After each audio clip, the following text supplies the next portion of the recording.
Hello, I am here with Alex, and we are going to be chatting a little bit about safety in Exeter, the importance of protest, and how action creates change. So, first question, who are you and what do you do? My name's Alex. I'm 22. I was studying at Exeter for 4 years. I did my undergrad and my master's here, and I'm now the president of the Exeter University Students' Guild. Fabulous, thank you so much. So, what do you know about safety in Exeter? So, like I say, I lived here for 4 years. I spent 4 years moving around the city, doing things here. Last year, I sat with you on the Guild Gender Safety Group before we were both elected to be officers. I also worked a bit with the team who did the bystander training for societies and spoke on that at the University Gender Safety Group. And now I work with you on safety-related things. So, yeah. From what you know, based off like your own experience and things that you've come across in meetings and things like that, what do you think, if anything, we could be doing better to keep people safer in Exeter? Yeah, there's definitely a few things. I think challenging certain behaviours more. I think harassment, racism being some of the big ones, other forms of bigotry and discrimination we have in the city, I think go unchallenged a lot. I think part of that comes from how we as a university community build relationships with local groups. So whether that be other educational institutions, local government, police, local businesses, and work with them to challenge that behaviour when it happens in those spaces. I think it's also reporting and making those systems far more accessible, far clearer, and communicating the results to students a lot more, and showing that they can be good, have good outcomes, and making sure there definitely are good outcomes. Because I think when you have that, when people are held to account, like it feels safer, and you take care of people, you deal with people who are kind of doing the worst behaviours. I think training and bystander training is something I believe in massively as well. Empowering people to intervene and support people who are being made to feel unsafe and prevent those instances when possible. Just out of interest, have you done the university bystander training? I've done it twice.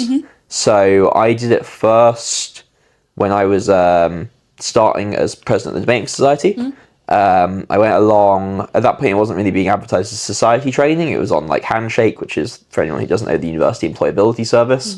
That's where it was being advertised. I think it was also shared in one of the previous officers' social medias at some point. So I went along and did that and found it really, really useful. And it made me think a lot about why more society committees don't do that, considering we're in positions of power and positions of leadership in socials. Often it's very different to other spaces where you might have, I almost would say a responsible adult, but we are adults, but an authority figure in place who deal with that. But then you are the authority figure when you're a committee leader. You're the person people will turn to and bring issues to, and you're the person with the kind of social power in those spaces to intervene. So it really made me think why we don't do more of that training. So then the next year at the start, the activities team then started promoting the bystander training, and I brought along a lot of my committee to do it. And I found it really helpful. I think it really was genuinely beneficial. At the very least, for making people think about those instances and think more about how they themselves would interact in those spaces and how they could do better. And it's always best to prompt those thoughts before you're in the situation. So that you're really considering how you would react and how you could possibly react better. So that's my experience of it. I've also worked with Lewis, who runs it for the university, and I know you have as well. We both really love Lewis. I'm very glad the activities team is pushing that more for societies this year, but there's definitely more we can do to get that society buy-in and get committee members trained in that intervention training. I mean, I guess one of the things that I always struggled with the bystander training was like, particularly as like a woman, that has been something that's really difficult to handle for me, because it's like putting yourself into a situation where you are potentially getting in danger to get somebody else out of danger can be really, really difficult. Like, how is that addressed in the bystander training? I think it is. I think Lewis definitely addresses how to care for your own safety in those situations. And obviously I'm coming to that training from like quite a position of privilege from my own background and position. So I'm very lucky probably to have to worry about that less than other people do. But Lewis is good to talk about that and ensuring your own safety. I think in some instances as well, it's discussing situations where there isn't much of a safety issue, intervening, things where it's microaggressions, for example, where it might not even be conscious on the part of the individual, and you can still do the intervention there. But no, I think it's really fair to raise as a part of that, and how we can make it a safer experience for people to intervene to ensure the safety of others is a really important point. Yeah, I completely agree. I think those are like really, really good points to raise, and I also really appreciate that you come at that and you are aware, like, of the position of privilege that you have in that situation. It is something that's really, really tricky, but luckily, like, that I've only really had positive experiences with people, in terms of both acknowledging privilege and knowing sort of how to stand up for people who don't have that, which is really positive. In terms of other things that I wanted to talk to you about today, my next question is, when we talk about activism or protest, what does that mean to you? So I think activism for me is, I was thinking about this before we came in and trying to get a definition for it. I think it's trying to create change in institutions you don't directly control, is the best kind of definition I could come to. I think it comes in a lot of forms. And, I think pretty much all protest is a form of activism, but obviously not all activism is protest. There's lots of different ways you can go about it. I know people who are party political activists. In the Labour Party, for example, the Green Party, I have friends in both of those. I know people who are activists and work for charities and housing policy, for example. And I know people who are activists in probably what we might call like the traditional mold, which is more based around protest and drawing attention to issues and putting pressure on institutions to make change. And I think protest for me is a kind of a tool through which you can kind of create attention and create pressure on institutions to make change, using the kind of force of belief behind an issue. So it's a way to signal to a government or another institution that we take this issue so seriously and it's so important to us that we will take to the streets and give up our time and sometimes put ourselves in situations of discomfort or even unsafe situations, because we're so morally committed to this issue. And so therefore, if we're not listened to, we're not just going to give up about it, we will keep going, right? And it's being able to display that, and so display why it's necessary, why there's the need for these organizations to change in response to that, in a way that you can't necessarily do through traditional structures, like elections, for example. In terms of like the sort of traditional mold for activism that you were kind of talking about there, how sort of effective do you think those traditional protest actions are?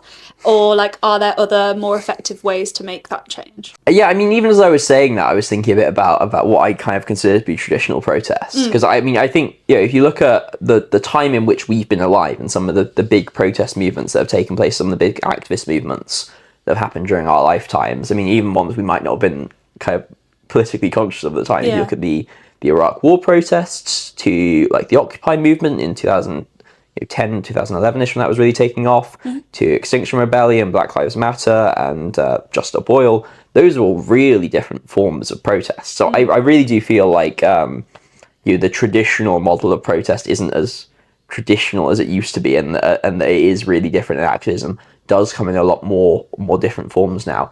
I think what we might term traditional activism, so things based around campaigning and protesting and things like that, are still incredibly important for those reasons I highlighted before, which is that traditional political mechanisms or political structures like elections, like democracy, while incredibly important, don't necessarily always answer the questions we need within society, right? Because of fundamental issues, because of maybe issues on top of that to do with how we structure democracy, gerrymandering, political control of elites and things like that, but also just fundamental things, right? We only get one vote. We can't separate our vote across different issues, so sometimes we have to make compromises in an election, but still need a way to make our voice heard on those particular issues.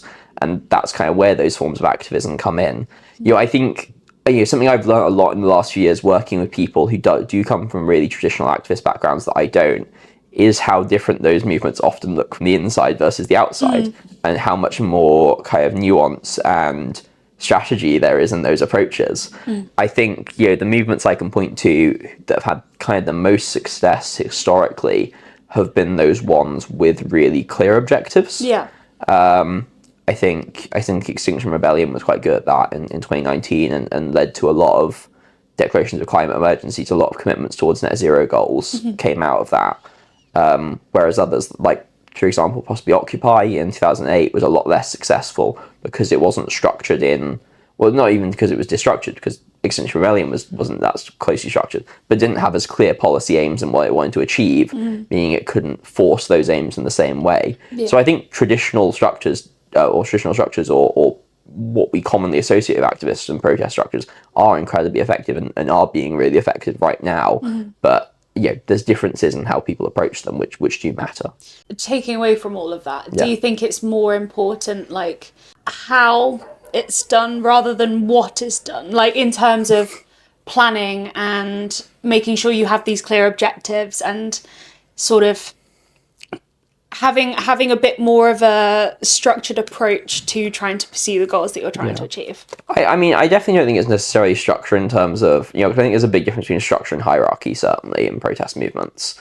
I definitely don't think structure and leadership structure is necessarily necessary. Yeah. But I do think some kind of clarity in policy outcome is really important, and being able to kind of work collaboratively and have quite close communicative links within activist groups is really essential to be able to achieve genuine objectives. And my last question for you is, what advice would you give to young people wanting to get involved in politics and activism? Yeah, I think just get stuck in every opportunity you have. I think the more you do, the more things open up to you. Like, I think weirdly, my journey to being here and being president of the guild started at like a pub 3 years ago, where one of my mates was talking about running to be an NUS rep, which, for anyone who doesn't know, is the National Union of Students, and you can be a representative and stuff like that for it, which I had no idea about at the time. But I heard that if you did, then they paid your expenses to go to Liverpool for the conference, which sounded lovely. But off the back of that, I did it, and I really enjoyed being at the conference. I learned a huge amount, and I ended up being a trustee of the guild as a result of it, and being on the board of the guild. I got involved with other forms of national student activism. I became quite close to people who ended up being officers, and that gave me extra opportunities. And the more you do, the more opens up to you. And I think through that, you learn what forms work well for you and what forms don't. There's bits of activism that I'm not very good at, like social media, for example. I have no technical or artistic ability, but other things to do with policy and organizing, I have a lot more ability with. So I mean, I think my advice is just be getting stuck in any way you can. Not everyone has the same access to opportunity, and that's an issue. But wherever you can find opportunity to get involved, do, and more will open up. Okay, thank you so much. That's everything I had for you. Next section is going to be me talking to India, our Societies and Employability Officer, about embracing your feelings around the 16 Days of Activism and why it's okay to be angry. So thank you very much, Alex. Thank you so much for having me. Hello, I'm here with India to talk about embracing our feelings and why it's okay to be angry around the 16 Days of Activism. So my first question for you is, who are you and what do you do? So I'm India. I am your Society's Employability Officer, but before that I was the President of Sexpression, which is a sex education charity which goes into schools and delivers really powerful and inclusive workshops on things like this. Yeah, and I love the Sexpression stuff. I like that you have like the acronyms and stuff. It's really cool, and it makes it stick in your brain. Like, I still think about the fries model. Yeah, the fries all the time. Oh, my favourite. It's about consent, and it's consent should be freely given, reversible, informed, enthusiastic and specific. It's one of my favourite ones. It's so good. So kind of getting into talk around the 16 Days of Activism. How are you feeling about the 16 Days of Activism? I am so excited. I think we've got some really, really cool things coming up, like the Reclaim the Night March, which I went to last year. It was amazing. I have no doubt it will be even better this year. We've got some really cool things like the therapy dogs with the State Patrol. I don't know about you, I love dogs. And Estate Patrol are also really cool and help keep us safe. So there's that. So how do you think that experience shapes people's feelings around this time? So whether that's connection to the issues that we're discussing or like experience with activism and like a passion for change making? Yeah, I mean, I think obviously having like lived experience and having that personal connection can often help drive people to want to make those changes and be that change maker.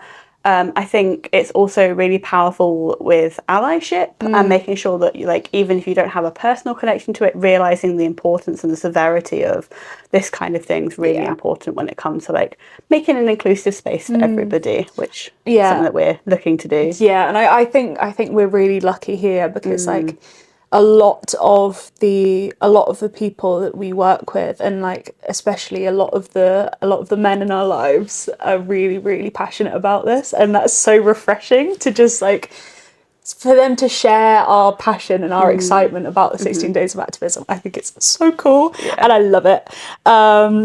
So kind of next question, how far do you think being angry can get us, and kind of does there come a time where we have to sort of regulate our emotions to pursue the goals that we're working for? I think that's a really interesting question. I think we first need to acknowledge that like it's okay to be angry, it's okay to be emotional about these things. Like it's quite a distressing topic, and so any emotions that you feel out of it are completely valid. I think there can be some benefits to having more of a regulated space to empower change making on sort of like policy levels. Yeah. So like how this year we're working with making the improving the system to like report situations. I think in that case, like having that place to be calm is really powerful, but also like there is power in being angry and getting upset and protesting, this kind of thing, because change doesn't come about if you do nothing about it. Yeah, and I think Reclaim the Night is going to be a really powerful space for that. I think one of the things that I'm also really looking forward to with Reclaim the Night is that it's not just from Exeter University. I think it's going to be really powerful to see everybody in the community getting involved, not just university students, and all of the local charities that get involved. I think it's going to be a really, really powerful night. Yeah, when I went to the meeting that was like organising that was held at the Phoenix a couple of weeks ago, it was really, really good because like there were a couple of girls that had got on the train from like Exmouth specifically to just come to the Phoenix and talk about it. And there were quite a few of us who were uni students, but there were also quite a lot of older women, and it was so nice to like have us all together in that space and talk about like not only the things that we were angry about, but also like how the event is organised and the role we could have in shaping what that looks like. It was just really cool, and I came out of that being like, yeah, this is awesome. Like it's really, really refreshing. I'm really excited for the whole kind of 16 Days of Activism. I think it's gonna be so cool. I think as well, given how like long the 16 Days of Activism has been going on for, really shows the need for like changing things up and maybe trying more like radical ways of doing things. I think it's time to start stepping things up and getting into those places and having those conversations. Yeah, definitely.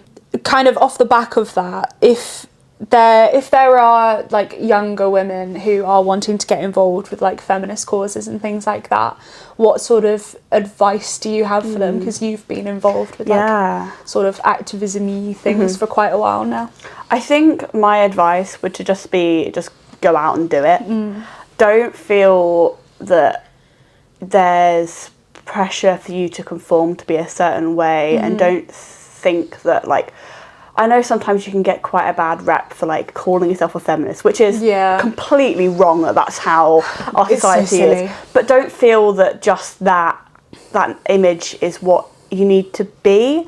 But also just the tiniest little impact can make a ripple effect. So like, don't worry that you're not doing enough or that you're not doing it, and take space for yourself to reflect and take care of yourself. Like, you don't have to just be an activist, you can have other things as well. I think it's also really important to know that it's not just for girls and women to be feminists. I think there's such a value in male allyship and in not having pressure be just put on women to be in this space. Yeah, like I had a conversation with a friend of mine a couple of weeks ago, and we were talking about feminism, and he was like, "Well, I mean, I'm just happy that it doesn't affect me, so I don't have to care about it." And I was like, "But it does affect you. Like this is something like."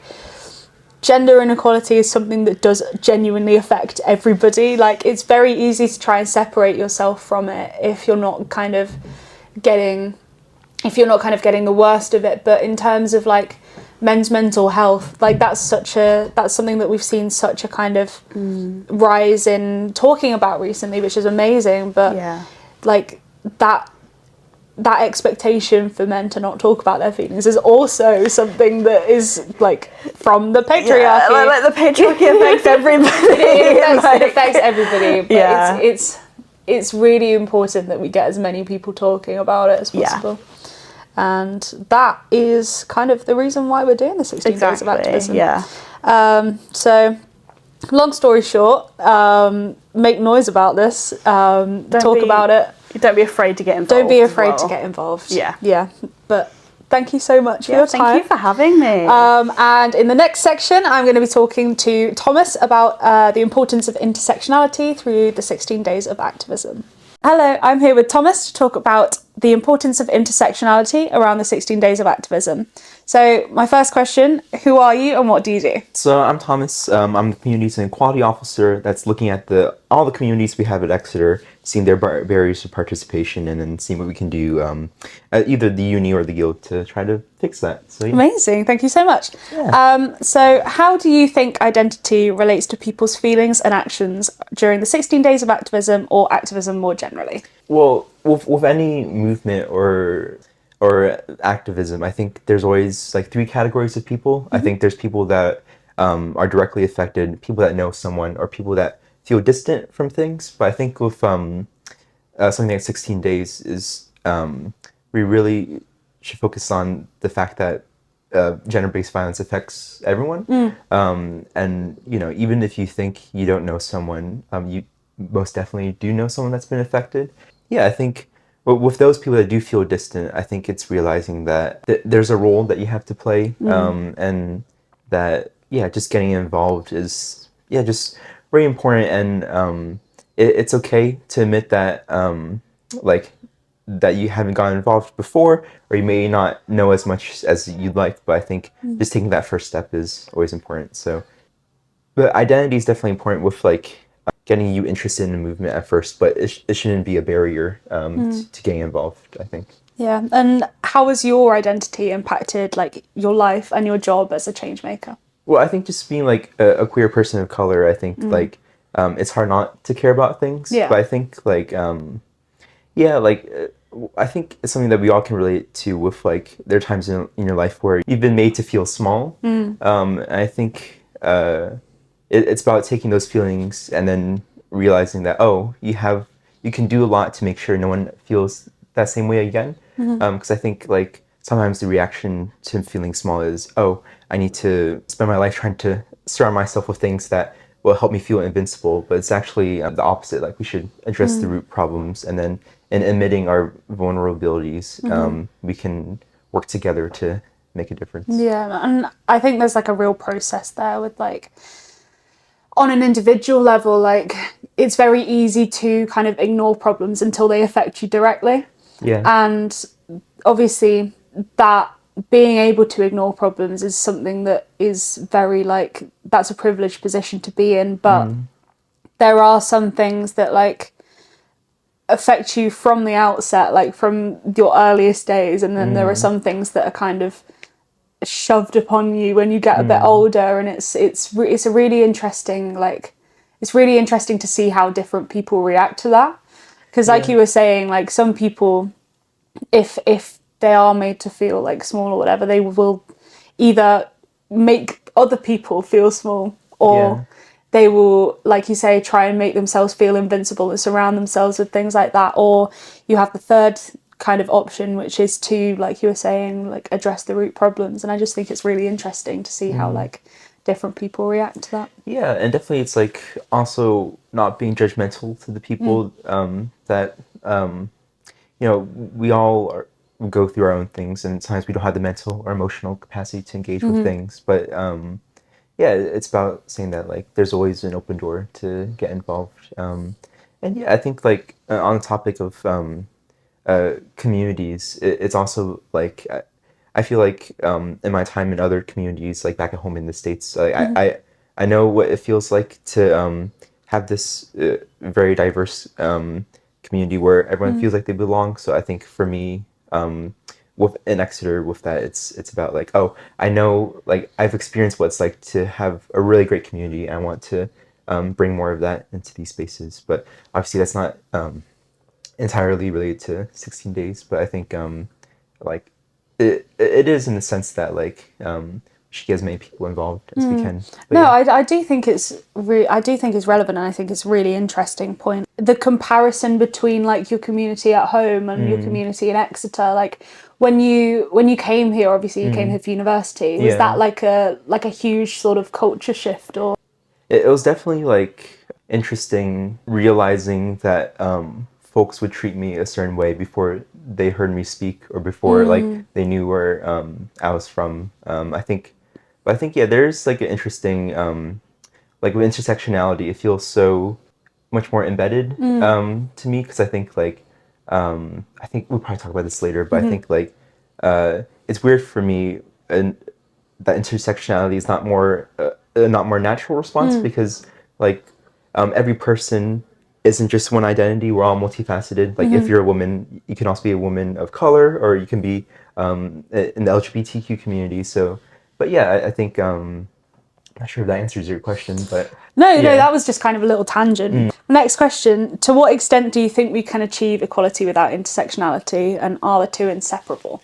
Yeah, no, I think the two are inseparable. I think every movement that is based off of empathy or justice helps all other movements. And I think that if it's only the group that's affected advocating for themselves, I think it's quite hard to make progress because I think it's very easy, unfortunately, for like people against that movement to just say that, oh, it's just in their self-interest. But if you really bring more people on board, it's like, no, like this is something we should really care about. And, you know, allies can always use their privilege to make things better and to make change happen faster. Yeah.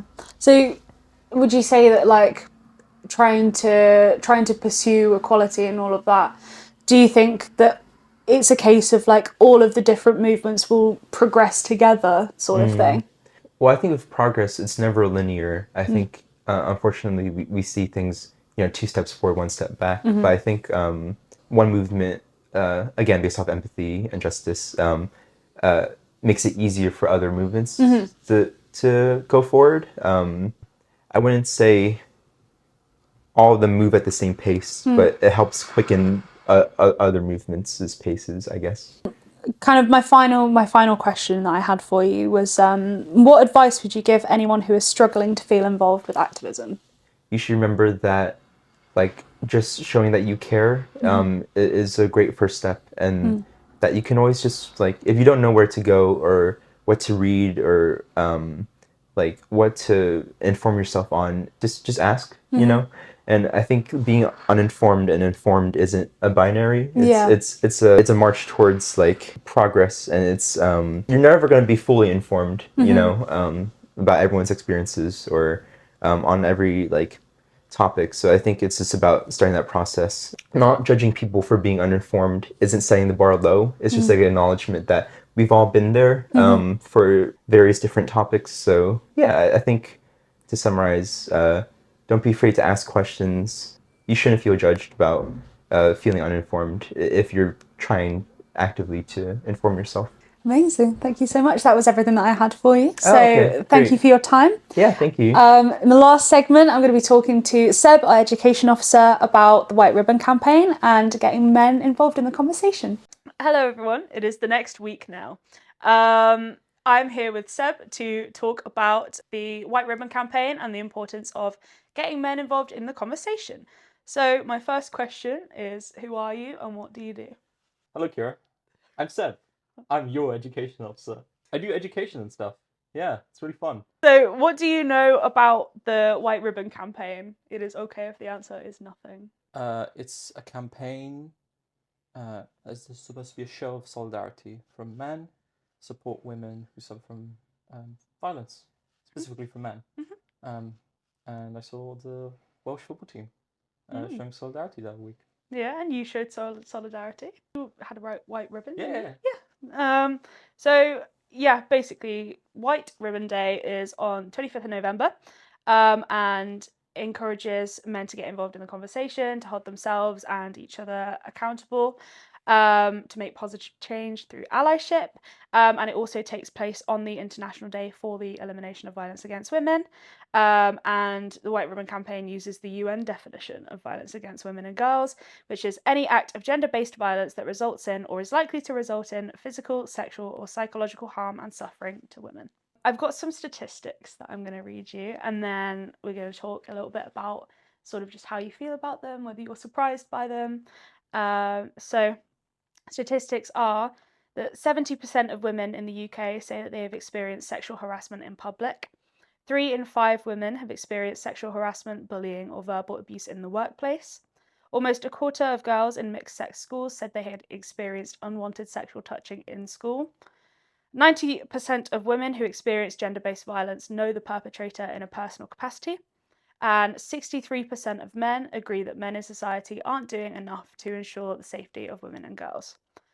So, how do you feel about that? I've heard a lot of it before. Mm. And I think initially when you hear it, you're surprised and a little bit terrified. But you don't stop hearing it about it, if that makes sense. Like, it's something that keeps coming up and again. Like, I think we have these conversations every single year, and you never hear about it getting better. It just feels like it's getting worse and worse, and that's really scary. I think almost everyone that I know has either experienced or knows someone who has experienced some sort of like harassment. And that's why it's so important that we have the conversations around it. Because I think it's really easy to sort of bury your head in the sand and ignore that these things are happening unless they directly affect you, if that makes sense. I think you're right. I think for so long what we've been doing is ignoring it, right? And I think there are so many amazing campaigns going on right now, like 16 Days of Activism, where we are talking about those issues. And I think there is so much to be gained from talking about those issues. And in particular, the White Ribbon campaign, getting both women and men involved in those conversations, I think is super crucial. Do you kind of feel like there's like a reluctance among men to label themselves as feminists? Yeah, I think it happens quite a bit. Like, one of the things I do a lot of the time is look back on my friends from like secondary school and sixth form, and sometimes occasionally you see like a post on Instagram and like reposting something really vile, like they're reposting like an Andrew Tate post or something, and it's really bad. And usually it's followed up by, "Oh, I'd never be a feminist," and it really sucks. It really sucks. I feel like somehow we've managed to turn feminism into this big bad word, which it isn't. It's a real shame. It's a real shame. Do you think that is because of like the connotations of feminism and like the whole like blue hair thing? Like, do you think that feminism has lost what it was originally like intended for? No, but I think people want to frame it that way. I think that's what happens with a lot of these dialogues, which is they get reframed in negative contexts, or a single person in the movement is singled out, and that means the entire movement goes to hell, right? Which is wrong, right? Yeah. Like, feminism still does so much good work, Yeah. like even now, and it's ever relevant. It was relevant 200 years ago, 1,000 years ago. It's always going to be relevant. Yeah. How much further do you think we still have to go? It's always going to be an evolving battle. I think that's the honest answer. I think if we look at the issues that the patriarchy brought about, like 200 years ago, or 100 years ago, it was like fighting for women's right to vote. Right now, we're fighting on different grounds, but it doesn't mean those issues are no longer important. And it's probably always going to keep on evolving. Like, now we're fighting for equal pay, and it's still a real fight. How do you feel like the patriarchy affects men? Do you think it does? Yeah, of course it does. I think that's also the big way that like these topics should probably be explained to men, if that makes sense. I think it's very easy to stay divided. It's very easy to think that, I'm not a woman, so I don't suffer as a result of the patriarchy, which is really like reductionary. Like it takes away from the conversation, and in a way it like removes men from the room, where I think it's important that those conversations happen, that those dialogues happen. I think both women and men suffer as a result of the patriarchy. I think men in particular need to find their place in these discussions, Yeah. and need to understand that a lot of women do want them to get involved. I know that last week, FemSoc held this really amazing event to talk about like men's mental health, and some of my friends went, and apparently it was really good. There's a lot of productive conversations, Yeah. and I think a lot really can be achieved through discussion. Do you think that like mental health is the main kind of way that the patriarchy affects men? I think that the patriarchy affects all different people in all different ways, right? I think some of it is expectations, uh, like the expectations that are placed on both genders naturally have an impact. I, for example, know about like the queer community and how the patriarchy impacts the queer community, and how that impacts their ability to express themselves, and whether they feel comfortable doing various things. And I think it's really ever present. I don't know if you can say that there's just one thing that's impacting people, and that's the most important thing. Yeah. How do you think men can be more involved in the conversation? I think be an ally. I think be vocal about it. I think there are a lot of places where people want to get involved. Like, for example, that talk that FemSoc held. It would be really amazing if more people showed up, especially men, right? Yeah. Like, having those conversations there, I think is super crucial. Yeah. So being an ally, I think that like reading about stuff is also really helpful. I think like the statistics that you mentioned earlier, like hearing those statistics, I think wakes a lot of people up. So being an ally in that sense, but also calling it out. Yeah. I think that's a very easy way of getting involved. We should be calling it out. Yeah, you can be an ally, have Yeah. discussions, read, get involved. A lot of the time though, even if you get men in the room, that's half the battle, but then actually getting them to engage in the conversation. So like last year when I was doing FemSoc, we held a discussion group about men's mental health and stuff.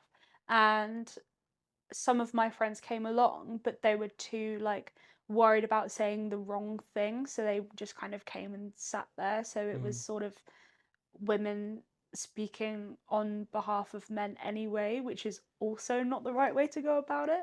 And it does just come down to how we facilitate those conversations. I think it's about facilitating them in a way that is inclusive. They're hard to have, and that's undeniable.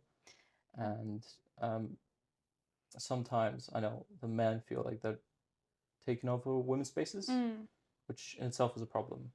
But I think there are ways you can facilitate those discussions, like make it more of like an active part, and I think that really helps, especially bring out all the really positive stuff, all the stuff that you can talk about. There's real changes that you can make in the world. Yeah, I think it's facilitating it, and I mean assuring that, like, I don't know, maybe sometimes checking in with your friends. You can speak up, you can talk about it, and that's fine. I won't be angry at you, whatever you say. Yeah. I just want to hear your opinion because I think it's important. I do think that a lot of the time, a part of the reluctance to speak about things that are typically related to feminism does come from like being scared of being like accused of anything, like, oh, you're part of the problem. Like, no, you are allowed to sort of speak up about these things, and it is just as much your place as it is mine. Like, that's the whole point of equality, right? Like, it's everybody's kind of Yeah, I mean, 100%, space. right? And you can be placed in those situations where like it is like a bit exclusionary, but we should look to avoid that as much as possible. I think, again, those conversations sometimes are stifled by that, but it is building that comfort. And I think it's also maybe not always like organized conversations. Like sometimes it is just like a one-on-one conversation with a friend. Like if you go, you're studying in the library and you have a little bit of chat about like feminist issues or how something affected you before, and those things slowly transform like those conversations, make it more comfortable for people to have.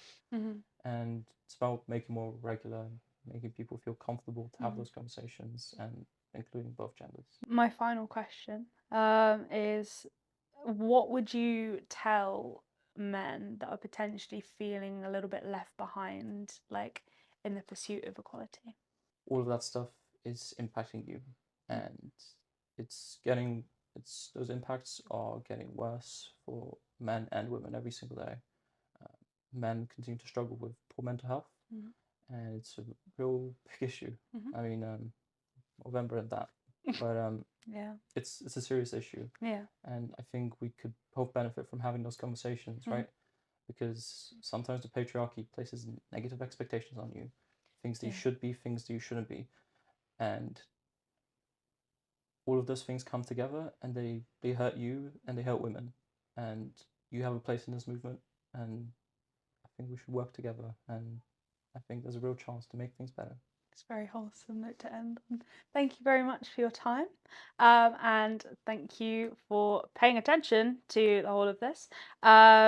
It is the 16 Days of Activism when this is released.